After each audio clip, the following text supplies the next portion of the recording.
I'm Miranda Rake. And I'm Sarah Wheeler, and this is The Mother of It All, where we take on motherhood through the lens of culture and culture through the lens of motherhood. Hello. Hi. Good morning. How are you?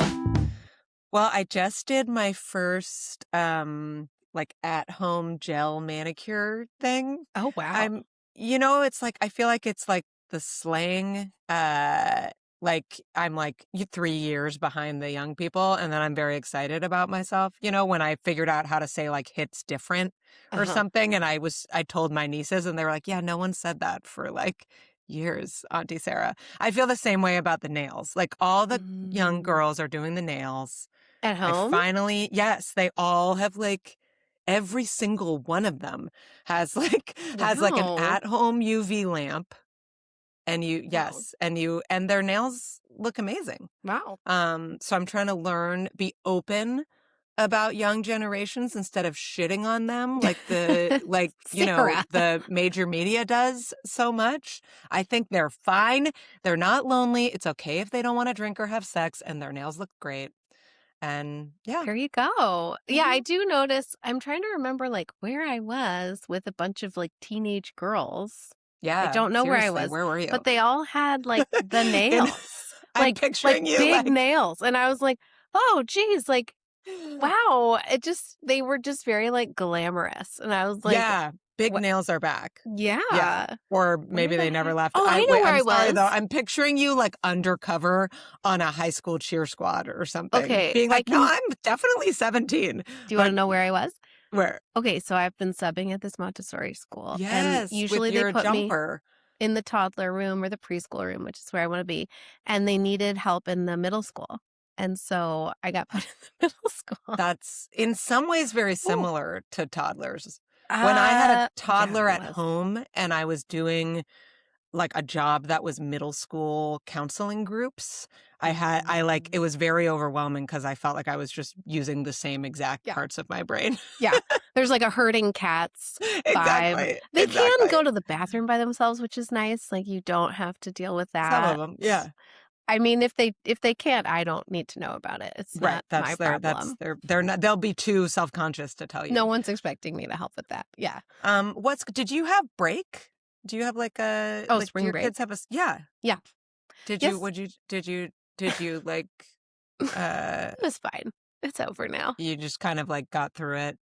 Yeah, with it was Bluey? all right. We enjoyed sleeping in because school starts at 7:55 and we have to get up at 6:45, just which wrong. is horrible. And so any break is glorious for that. Like just not setting an Your alarm. kids will do that. They'll sleep later than. Oh yeah, I think their natural my kids wake are up the time same. is like 8. Yeah, my kids are the same. They don't go to bed forever. So if you're Right. out there listening and you're like, "What? My kids get up at 5:30." I bet by 7 your house is quiet. Right. And we don't get there till like 11. See, I get a lot of that, right? Where people are like, "Oh, my kids pop up at 5. You're so lucky." Yeah. And you're like, "Okay, but are they still like talking to you at 9:15?" Oh like, yeah. I'm up until midnight every night because I need like an hour of like revenge bedtime procrastination. Yeah.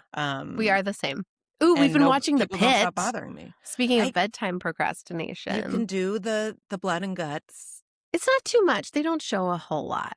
I like faint when I get blood drawn. Oh, Remember, I'm your friend that won't get her flu shot because she yeah. doesn't want to deal with the. I'm going to come down. I'm going to fly down You're gonna give it to me? September, and I'm going to get a flu shot with you. We'll do it together If at the you same time. brought me a flu shot and it was like hidden inside a box of C's chocolate be like, sampler, and while you did it, you played the new Robyn album. Oh, and how are we and not just talking like about told that? me how beautiful I am, I would do it. I would my get God, a flu okay. shot. I took care of my kids for 36 hours while I felt sick after it. Oh, God. We promised to keep ourselves tight today, but I do want to give like 2 minutes to the new Robyn album. So good. It's my new special interest. You're spinning? You got some spins for Robyn? I was like, I'm always exploring like, what is my flavor of neurodiversity? And I still don't know. But when I get obsessed with something, then I'm like, well, what is this telling me? And like, it's my like degree you're of- like an 8-year-old boy in the subway map of New York. and the person who about falls the on Robyn this is album? David. I've been texting him a lot about the new Robyn album and trying to decide if we should go to LA for the shows in September, Yeah. which like we shouldn't, but I really want Maybe to. we Are you going should. to? Are you going? What? Yeah. Does David love Robin, or is he just like the closest physical person for that? He For doesn't you care. to? I'm just texting him about it because I got to text Yeah. someone, and Okay. I Do texted you? Megan O'Connell about it, and I circled and highlighted stuff from the New Yorker article about the album, I know you and I texted me did that to you some too. images.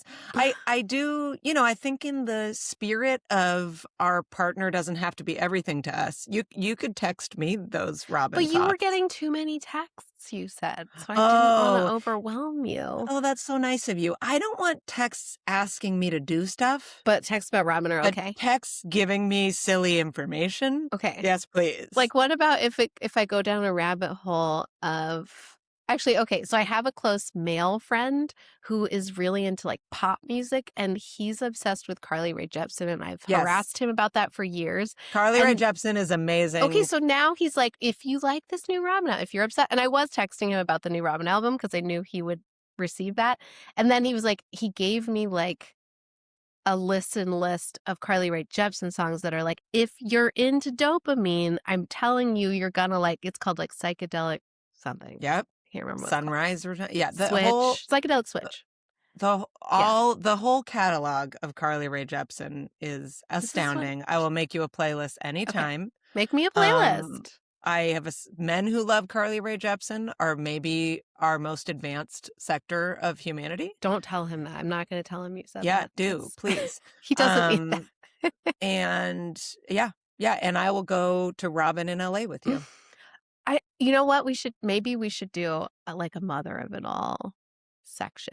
Yeah, I'm sure we could get backstage, get into the green room. Is Robin a mother? Yes, I that's mean, what the whole album she's is the mother of about. Swedish pop. Did you but- listen oh, to Sexistential? Have you listened to it yet? I've listened to it, but Have I'm you not read like. the Gia Tolentino article? No, about I have not read the discourse. I'm It's so sorry. all I've also about been motherhood. distracted. There was also a new Harry Styles album, a new Charlie Puth album, and a new Okay. Snail Mail album. So I've But been this very is about busy with my motherhood. ears. This is in your Oh, sphere. Yeah, okay, she's a okay. mom. She's Well, got. Charlie Puth became a dad. I just do want to put that out there, and you I can know. feel it. But go on. Yeah, well, it's all about motherhood. You got to listen to it. She says, I think it's in that thing that I texted you, the screenshot, that it's about. Oh, sorry. I didn't say I was going to read the text that you sent me. I'm just saying I will be like a willing recipient, and I will Okay. heart things If without. anyone is listening and wants me to text them about. Okay, so in the thing I texted Sarah, it's an excerpt from the Gia Tolentino article about the new Robyn album, Sexistential, and it's a quote from a song, Blow My Mind, where she rewrote some of the lyrics to be about breastfeeding. Baby, ravish me, tear into Oh. my flesh, button down my shirt, go on, make a mess. And then Gia writes, it is perhaps the first song about lactation that legions of gay men will do poppers to. Yeah, I feel like there's probably been one before, but Beautiful. that's pretty special. I know. Okay, Wow. well, All right. on that note. On that note, let's send each other like just hundreds of messages about like the StubHub prices for this show. It's only $90. You can get nosebleeds for $90. Okay. I Yeah, know. I'm in. I know. Let's do it. I'll come to San Francisco and we'll drive together to LA. Road trip. Yes. And I'll play Carly Rae Jepsen the whole time. And Robyn. Okay. And then Well, and we'll talk about the overinvestment of modern parents. there we go. All right. Transition. Okay, well, back to serious matters. We are very excited to have Professor Nina Bandelj with us today. She's a professor of sociology at the University of California, Irvine, and she's joining us to discuss her fantastic new book. I'll hold it up since We we do it do at the video same now. time. Overinvested, the emotional economy of modern parenting. Welcome.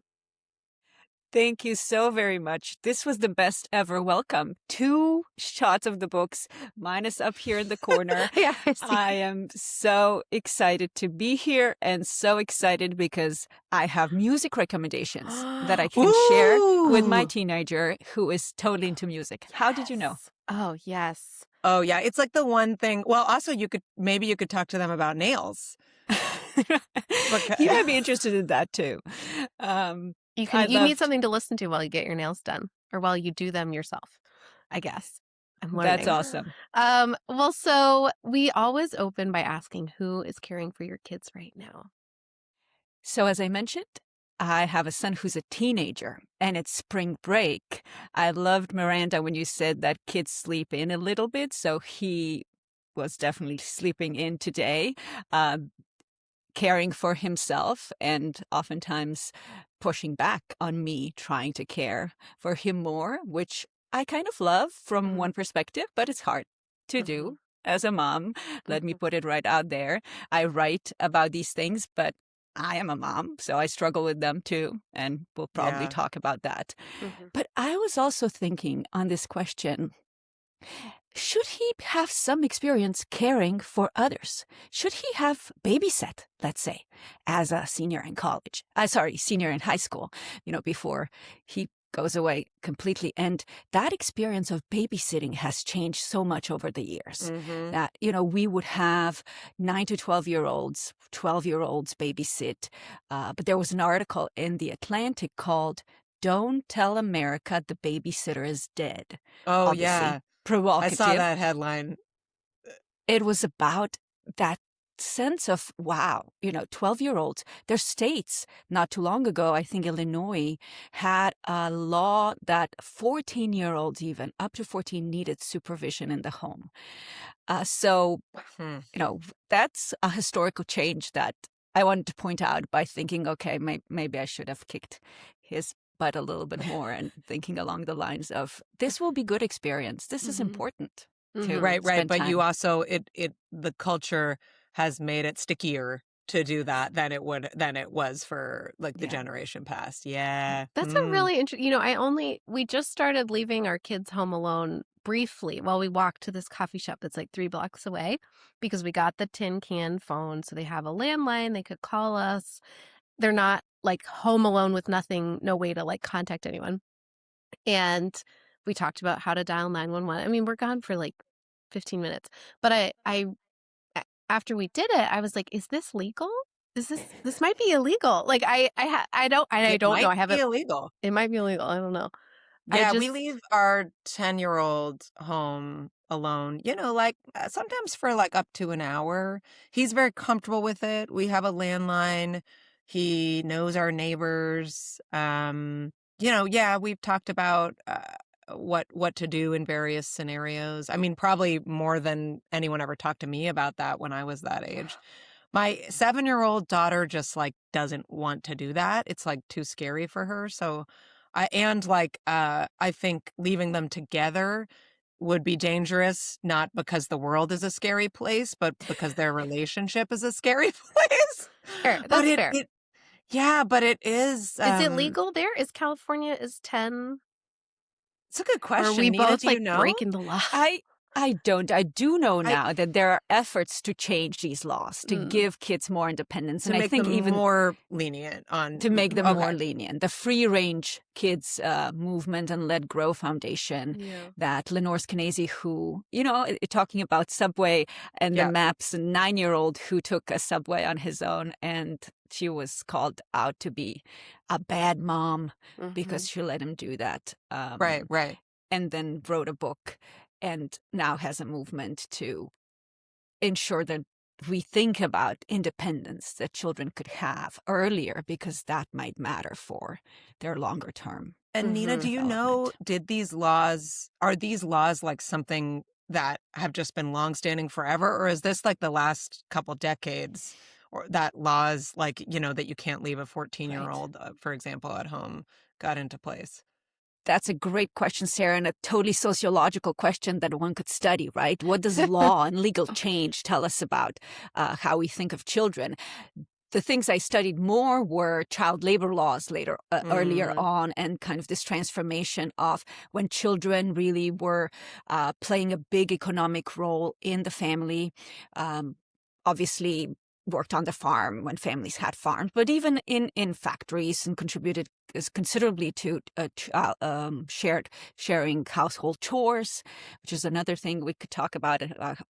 What happens today, and how, of course, the legal change, I think in 1938 with the labor laws, made it illegal to have child labor.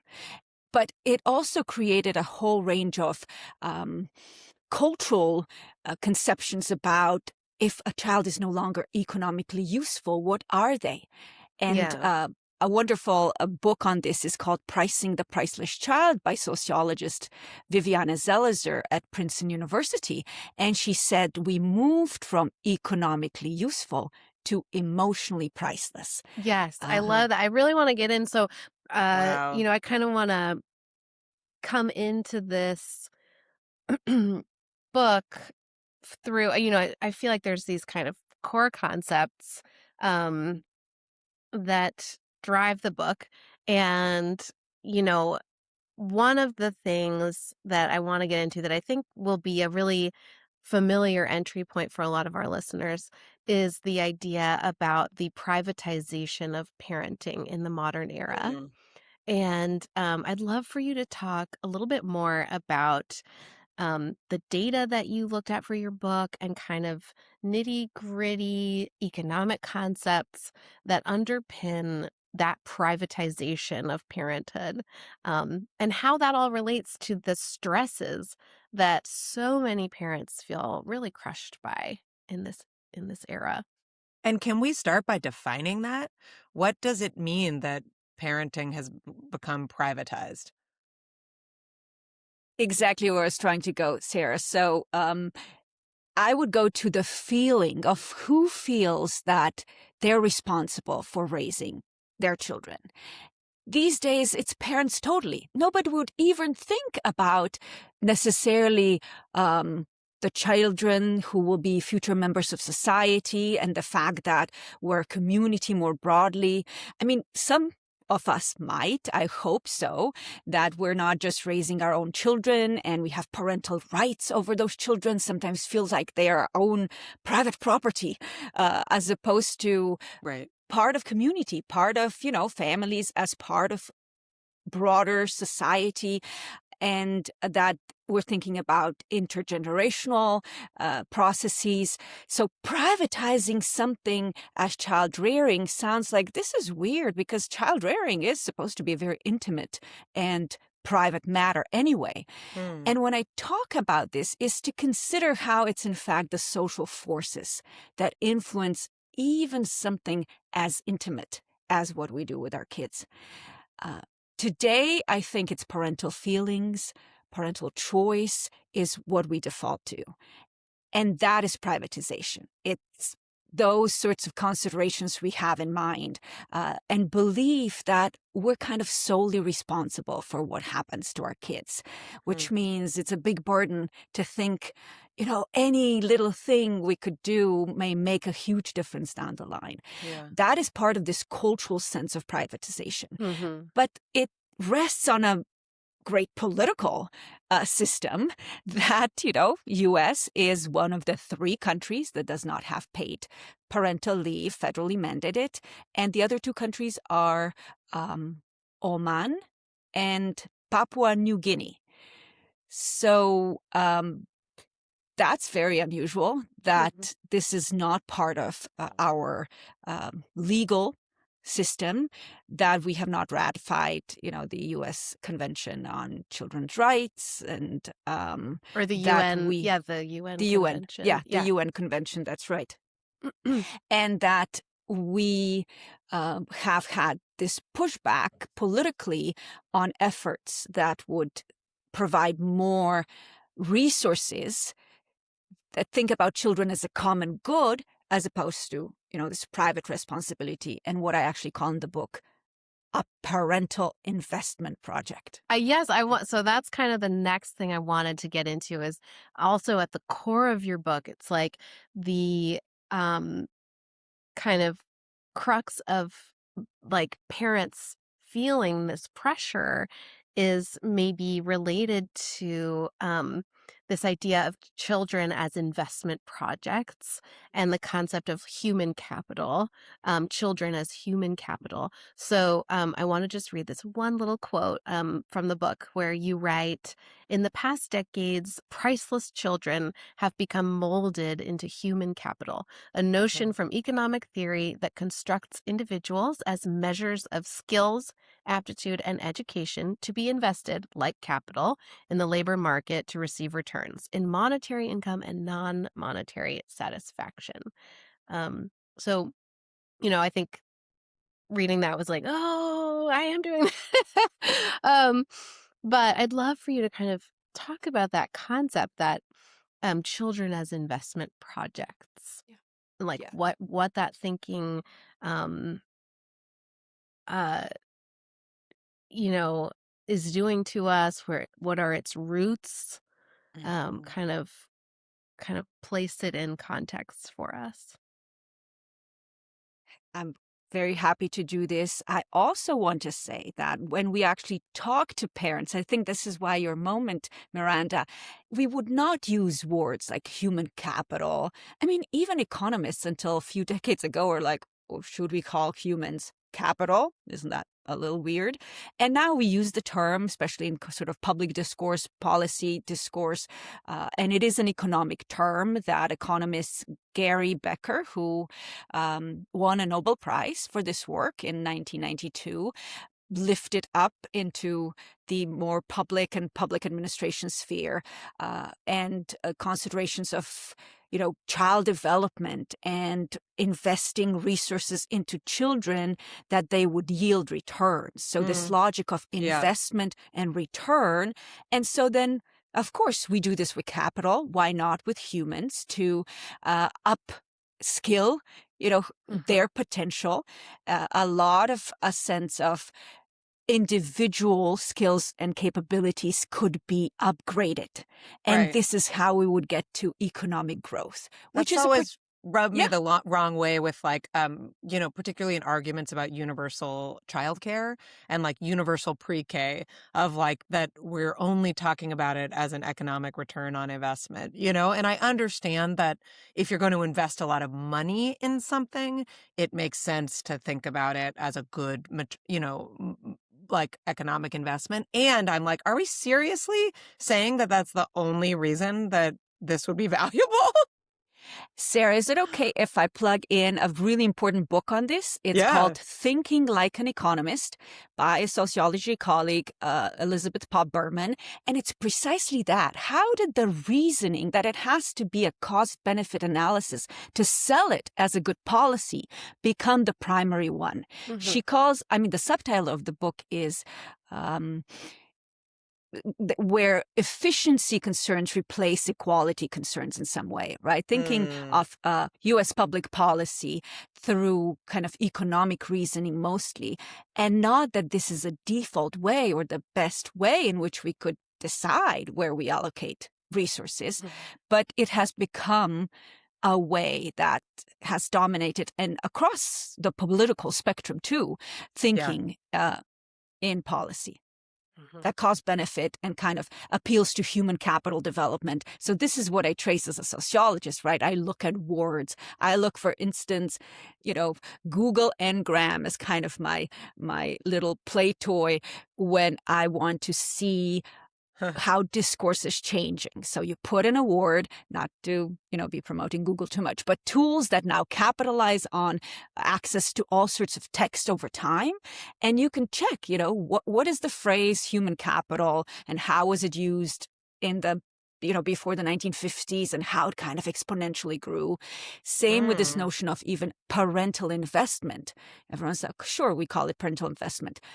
But it's not so innocent to use words investment, human capital when we talk about raising Yeah, children. and like what do we, when we talk about children as investment projects, I think we're talking about a lot of different kinds of investment, Yes. right? So, one of the things that comes up in your book is this economization of life and emotionalization of life. These two kind of movements that you identify as happening semi kind of almost simultaneously, right? Can you kind of unpack both of those concepts? The Yes. economization of life might be more familiar to people. It was to me, but the emotionalization of life was like a challenging one for me to get my head around, but it really seems so important in your book. So can you kind of explain that a little bit? Oh, absolutely. And I think this word investment or to be invested in is a good word because it captures both of these processes that, I used big Mhm, words for. mhm, You shorthand sometimes call it in economic style, which mhm, is the economic style of reasoning and the role of financial structures and financial instruments that now parents have available, just money more broadly. And money is in plural, right? mhm, Also debt that parents now mhm, sometimes Mm. have to take on to raise children, mhm. which again, right? Why do we take that for granted as something that needs to happen? You write about, I mean, I have younger kids, but you write about how common it is. I didn't know this, but it makes sense to take out a second mortgage on your house to pay for college. Like Yeah. that seems like a perfect example of, also when you said it, I'm like, well, yeah, I could see that. Like if I don't want to do that, but I could Yeah. see how people Hmm. I do. know. Yeah. And you know Yeah. why? Because of emotionalization. Because Yes. using money is an expression of this precious bond and love and devotion to children these days. Hmm. Those two spheres are not in conflict. We sometimes feel like, oh, money, and these phrases, something bad will happen when money gets involved. But I've spent decades researching money. I often start jokingly saying, I love money. I really love money, but not for the obvious reasons. You It's love to talking study about it money. and Hmm. talking about it and to understand why people do the things they do Hmm. with money. So Mm. in this book, and that's part of economization too, is a lot of financial resources that we invest into our children, but we also invest emotions. That's the contemporary norm of parenting, is to be invested into parenting.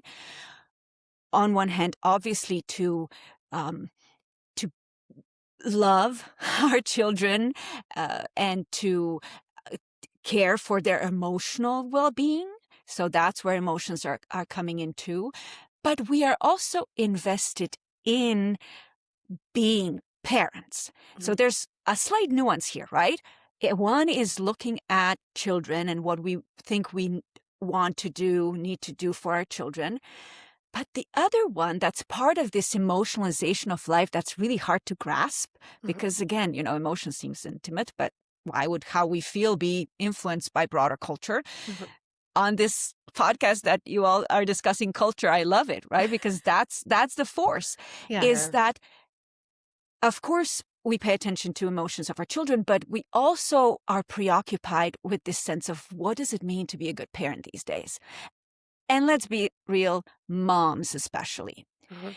And that's not simply because we somehow want to ensure the economic future of our children. So the explanation of economization of life just is not sufficient. Mhm. We need to put it together. That's why I say they go together so well. They're, the Beauty and the Beast that Yeah. really love each other.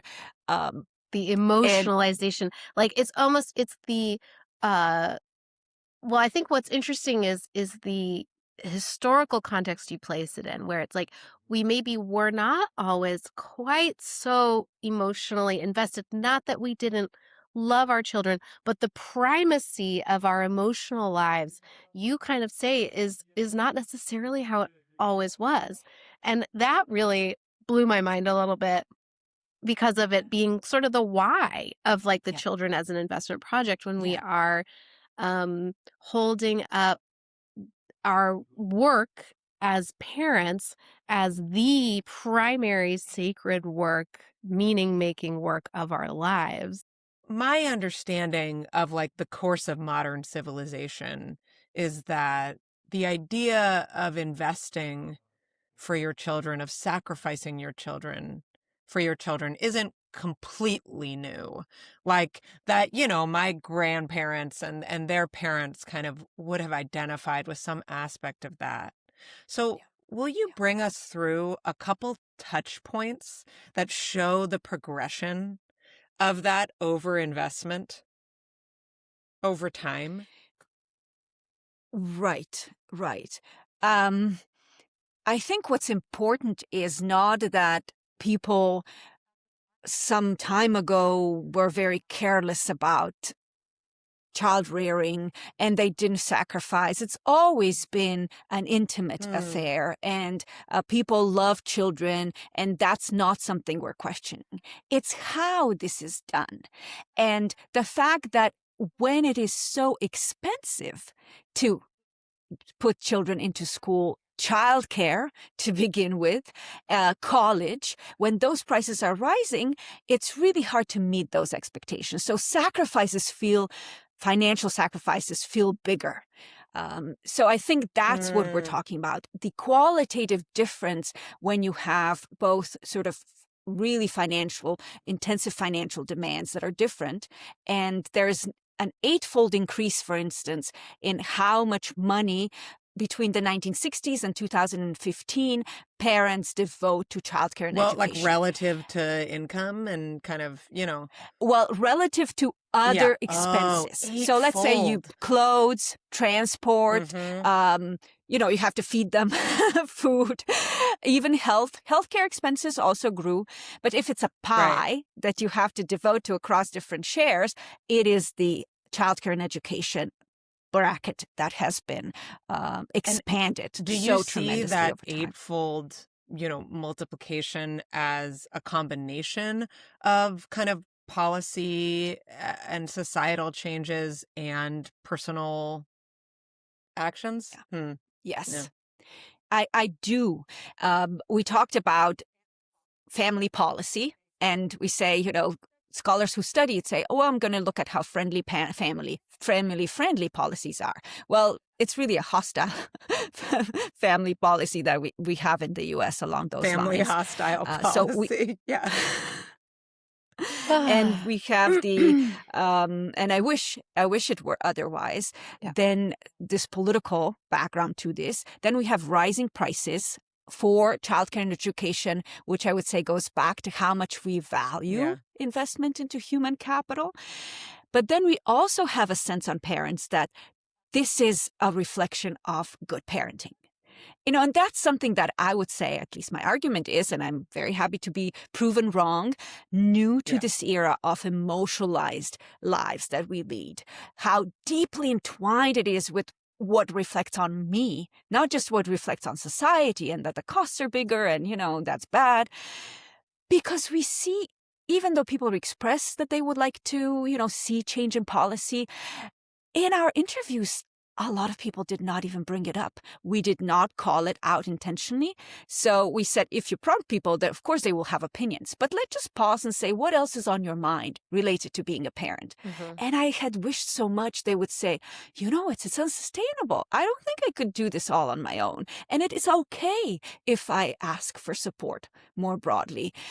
But no, and I think it's because people felt that would say something about them not meeting expectations and not doing everything they want for their children. And that's heartbreaking. That's super so interesting. I think this is what we need to consider.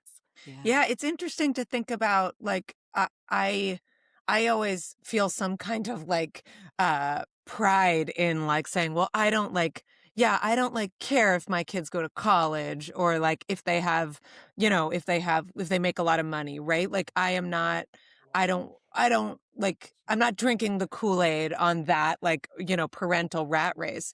But my substitute for that is I just want them to be happy.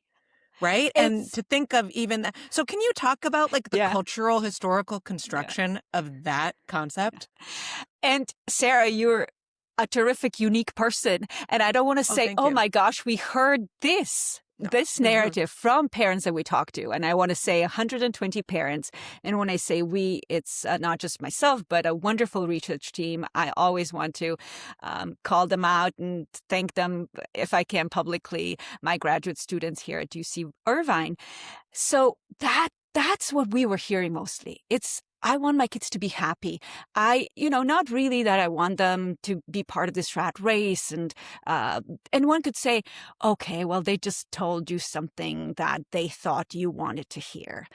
But I also want to pause on that and say, well, if so, then it revealed so much about the pressures they feel are, you know, or what are the social norms they want to align with. So whatever we were told, we take as not just data, first of all, narratives from parents, stories, sometimes heartbreaking, oftentimes elated because people love talking about how much they love their children, and in the same breath, and how much they want them to be happy, and in the same breath, saying how exhausted they are and how hard it is. Right. Like actually trying to make a little person grow into a happy adult, especially in the world that we live in right now, might be a taller order than having them grow into a, successful one.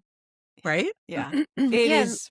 it's this combo, right? It's this hybrid of the emotionalization or emotional uh style sort of parenting, plus the economic um style, kind of this model of like return on investment as an expectation, maybe, and then the kind of like privatization maybe is like the third thing that's coming in to Yes. play, and this is all sort of Economy, in culture, modernity. and political background, right? It's Mhm. really hard to write Mhm. something that is, well, let me just say, it took me 10 years. So Mhm. I had time to think through all these different social forces, and lots of wonderful books that talk to parents.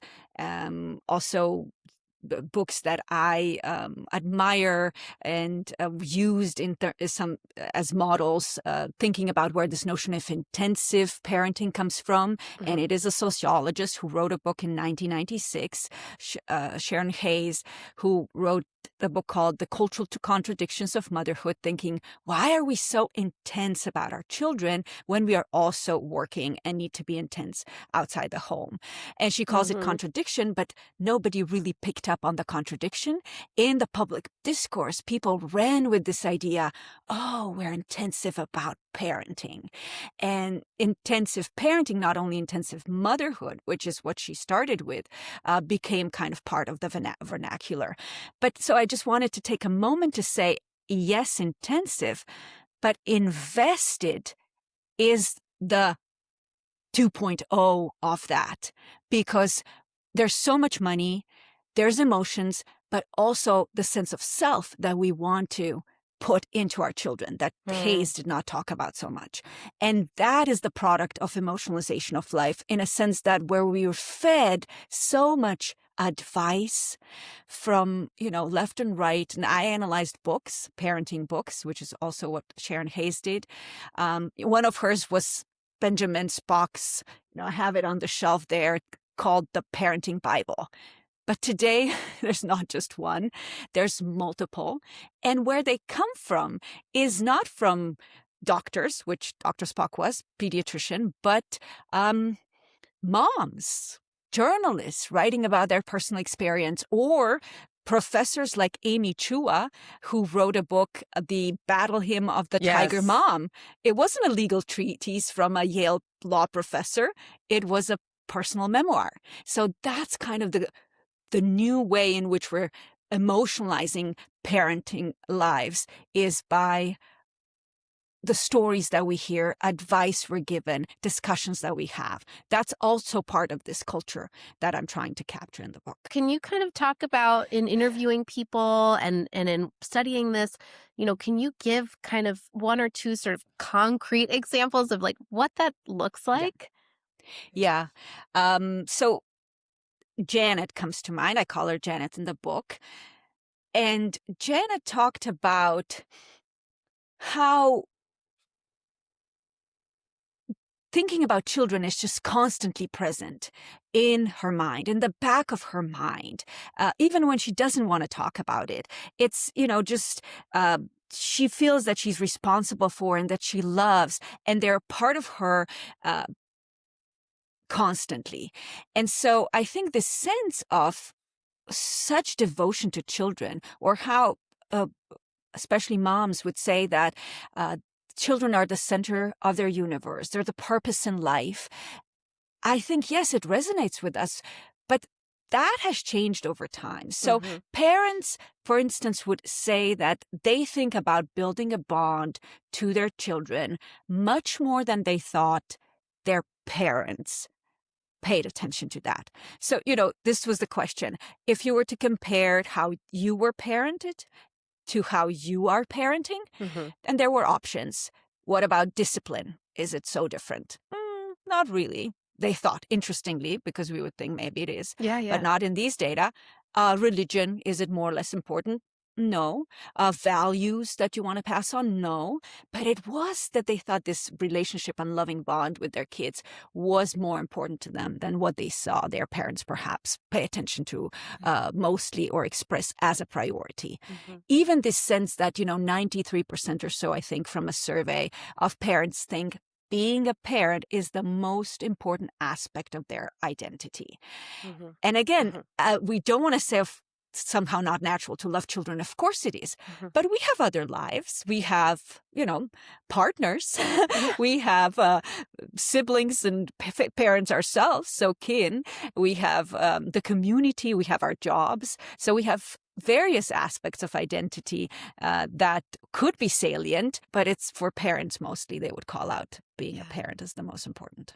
I guess personally, I feel called out sort of because it's like, which is good. I think to consider, to step back. Your book in many ways felt like an invitation to step back a little bit from kind of without realizing it, maybe that I was automatically placing that role on this pedestal and allowing the role of parent to hold so much emotional investment.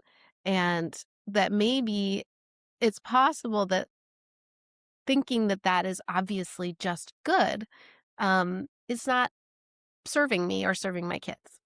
So let's just say, don't take my word for granted. Then let's just not think only Miranda has this experience. I want to call out that I would like folks to consider that U.S. Surgeon General in summer of 2024 issued a public advisory about parental well-being and mental health, lack of well-being and burnout. So this is, I think, what we also have to bring in. Of course, we love our children, but when parental exhaustion and burnout is considered to be a public health crisis, maybe it's time to ask, what is this style of modern parenting bringing up?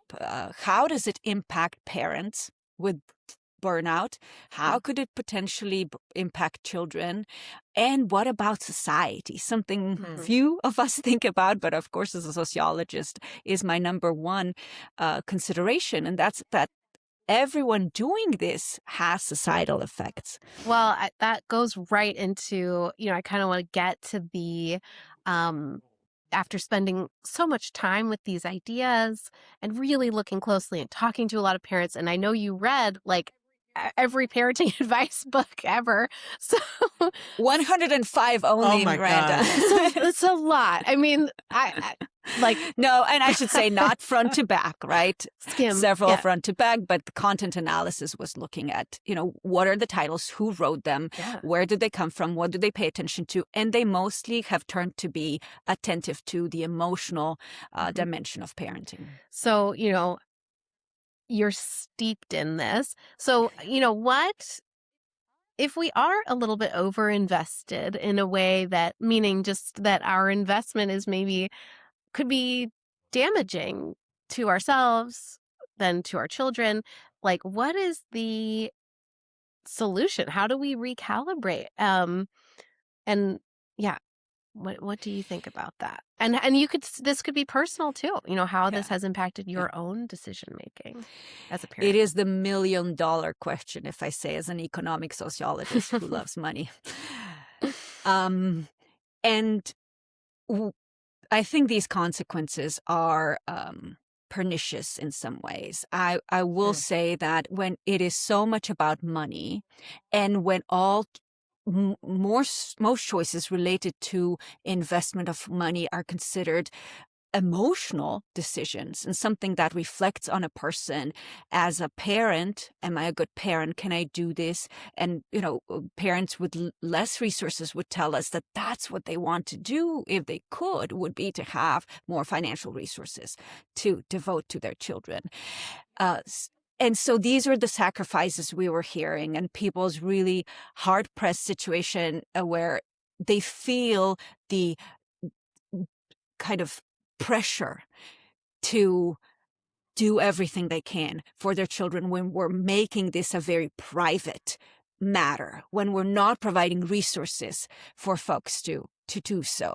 And so, but some people do have resources. And so we, in this unequal world that we live in some ways, parenting then becomes an engine of growing inequality. How so?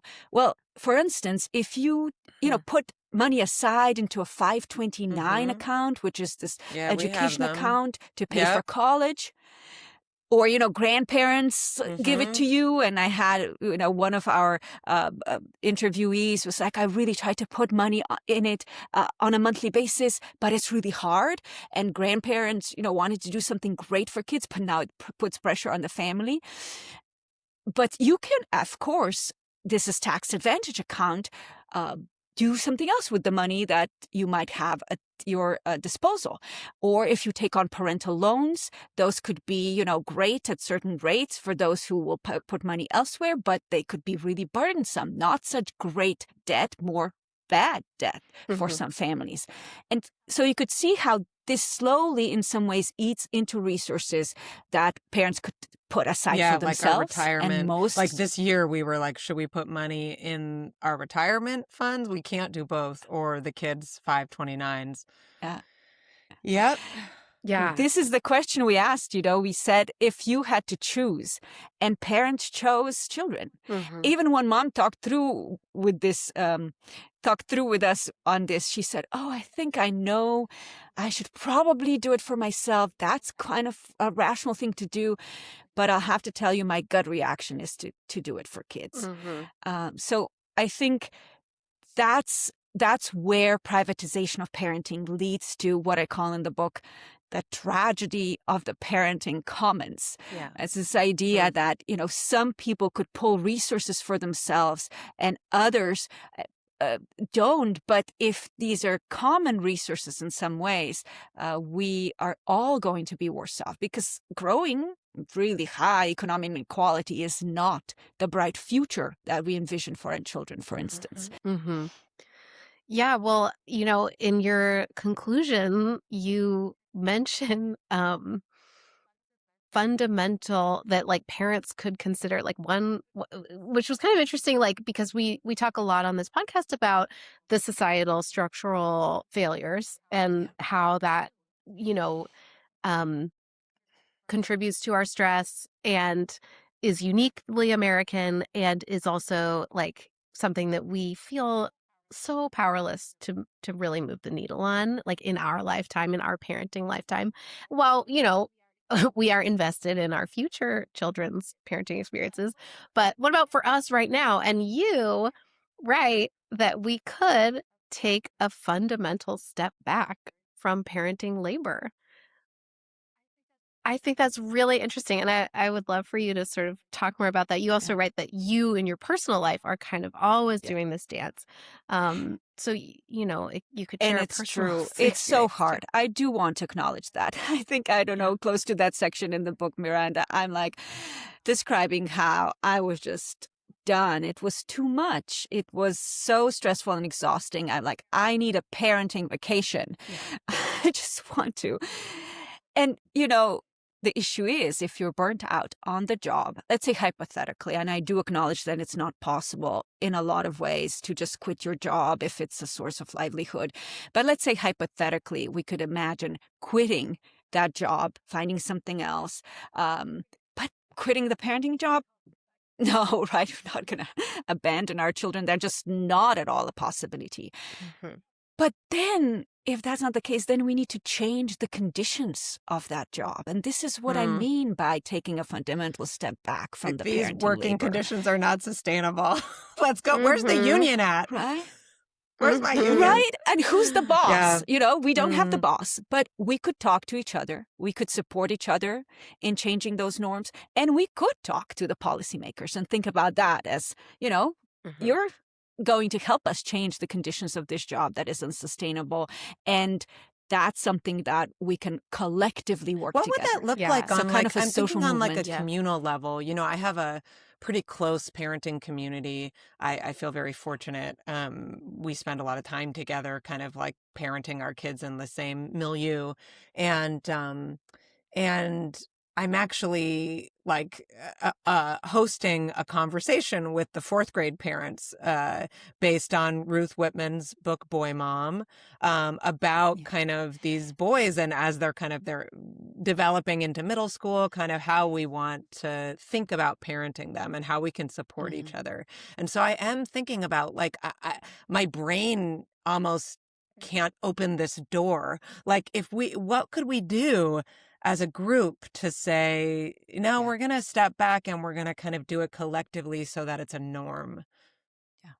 Yeah. Yeah.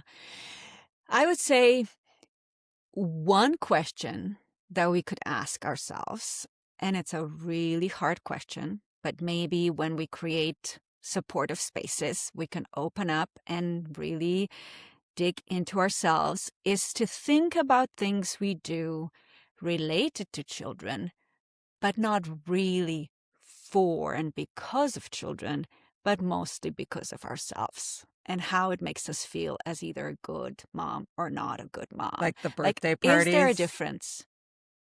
Mhm. Is there a difference? And I mean, if it's not a source of stress, sure, if it's a source of joy, but if it is, something that adds to the mental load that and everything that keeps running in our heads, that may be a Mhm. voice we could quiet a What are little some bit. examples from your Uh, life and Yeah. research of things that you think might fall into that category sometimes? Yeah. Well, can I share Yeah. my personal one that comes to mind? So, like, my son was interested in art, and they don't produce a lot of art in their art class. And I saw art done by this other second grade class, and like from a different school. And it was like multimedia, and it was really elaborate. And so I signed him up for an art class because I was like, well, he's interested in this. And I know he hates doing stuff after school, but I want him to explore Right. this Cultivate passion. his. And he's not getting it at school.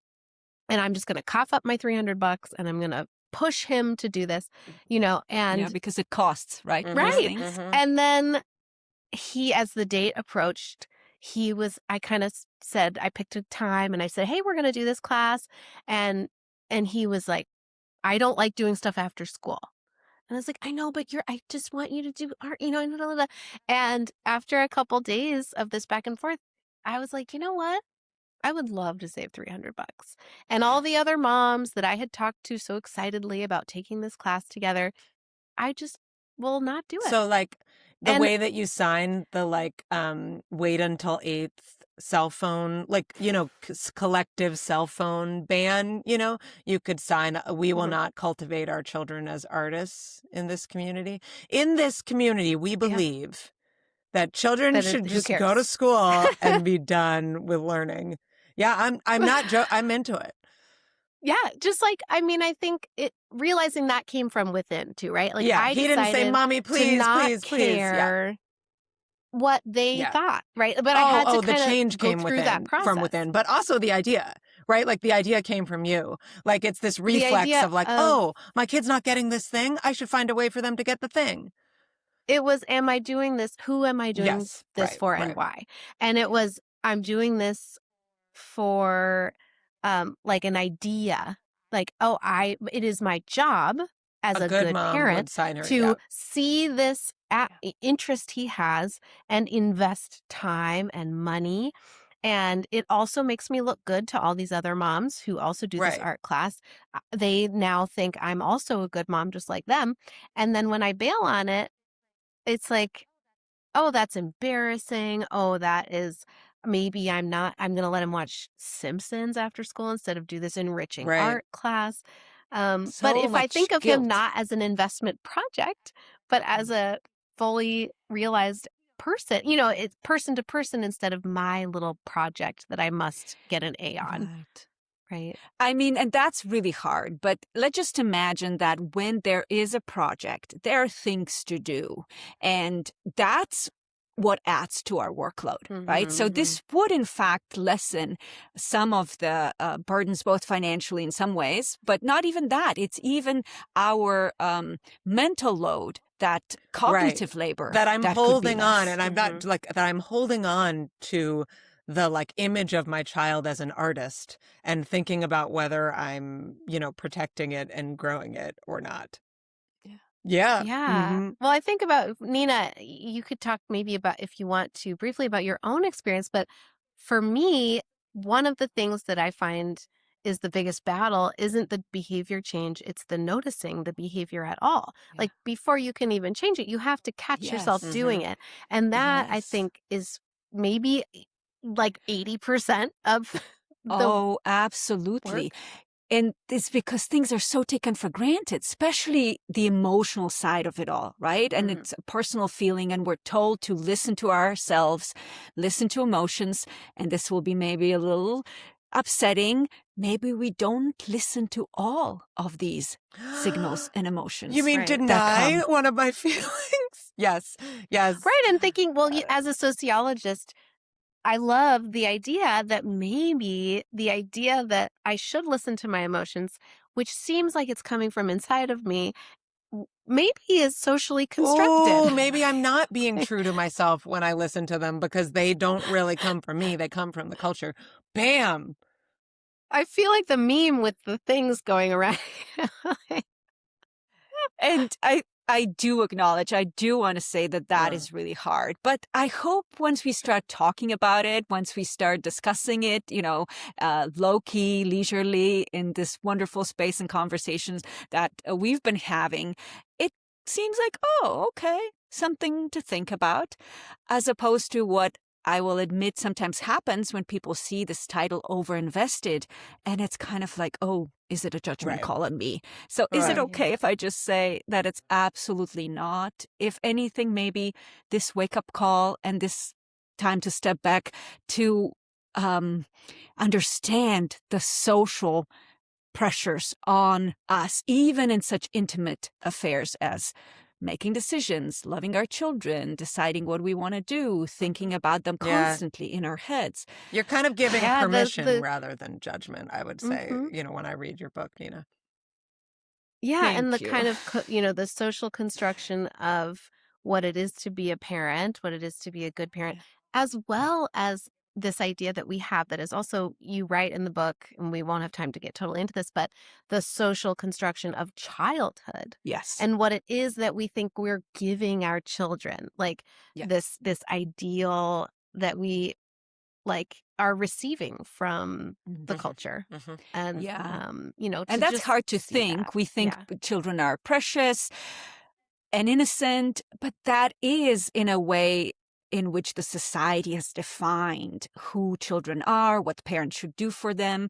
Even smaller things like, co-sleeping, not, that culturally that is often an accepted norm, but the Academy of Pediatrics, how is the official name for them? But officially, it's better to have a child sleep on their own because it's not safe oftentimes. So, those things have changed over time. Or the fact that we had a cry-out method that was kind of taken for granted that parents would embrace to put children to sleep and sleep train. Think the word training, right? Training, development, burnout, all these words that are related to the economy, really, not so much necessarily family. And that now, of course, the attachment parenting is something that's emphasized more as the way to go. And, how we think what children are capable of, and the fact that 82%, I think, from one survey of parents would say they did chores as younger, when they were young, and that only 28% have children do chores. Yeah. And by the way, not chores that are just a little teachable moment and learning a lesson, but that actually help out eventually. Yeah. Well, this brings us back. I mean, we can close on the note of what is too young to stay home alone, right? Like who decides what Yeah. is still a child and Yeah. must be Yeah. monitored and I know. these I don't ideas know if I about have my horrible mom moment, but I just remember that when my child was 12, he stayed overnight by himself. Shall I admit that? I'm Yes, inspired. I feel that is And I permission. said, okay, do you want to do this? Well, And oh, it was a crazy thing because yeah. it wasn't an emergency and family something that I had to do. It was me going to give a talk to Chicago from California that I was invited to do. So I feel especially guilty.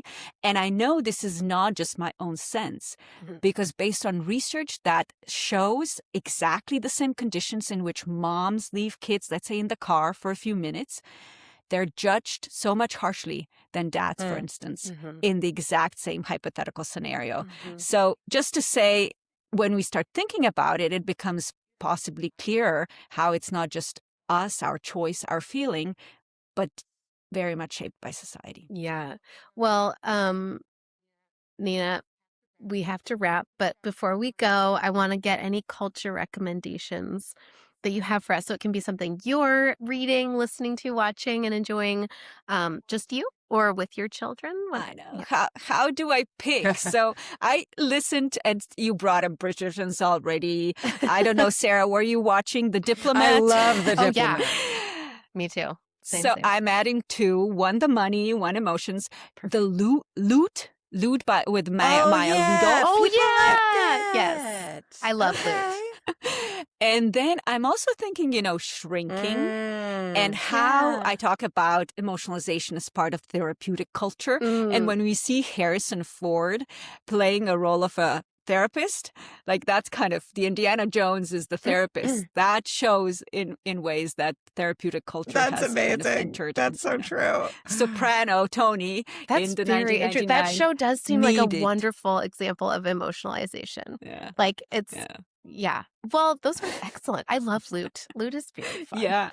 And, I know you talked about some sociology work. So I mentioned mental load. And the important one that I think somebody else brought up is What's on Her Mind by my Yes. colleague, Alison Daminger. Mm-hmm. If folks from a psychologist would like to think about schooling and education perhaps in some different ways, this is the Free to Learn by Dr. Peter Gray, psychologist, thinking about independence of children, maybe why chores and how they can be on their own. And a recent book that came out is Raising a Nation, and that's by Elliot Hassel, and it's called 10 Reasons Every American has a stake in childcare for all. So I think these, in some And ways, it isn't just bring us because to the of topic. the ROI on it. There's not just Thank God. ROI, which is 13%, but who knows? What I wanted to perhaps encourage parents with children to do is to rope them into a new research project that I have going, Ooh. and that is on pet parenting. It's how God. what we do with pets in some ways also reflects societal change in how we view them, the money, the pet economy yeah. behind it, how it capitalizes on these feelings, not just best friends, but, family members. And so, Nina? yeah, if folks want to send me examples. I am happy to sit down for a long interview. I have to tell you, I just did the craziest thing and got the pet feeder with the camera. And I was like, I'm never going to use the camera. Like, I'm not like, it's not useful to me. And I think it's like really creepy and problematic. I 100% look at the camera. When I'm like away from home and it's feeding time, I get a little notification and I open it up and I watch them eat. And I'm like, oh, he's stealing some of her food. And like, oh my God, I didn't realize I had a problem until now. Okay. We'll talk. Well, Nina, Please. thank you so much. This was wonderful. Everyone should get your book. It's We'll fantastic. link to it as well And as all of the yes. wonderful other books and resources that Nina mentioned in our show notes. Yes. Thank you so much. It was such a pleasure. You two are terrific. I just enjoyed this bubble that we had here and conversation. And of course, extending an invitation to those who are listening to think about some of the things we discussed and find a trio like this to talk about them further. Yes. Thank you.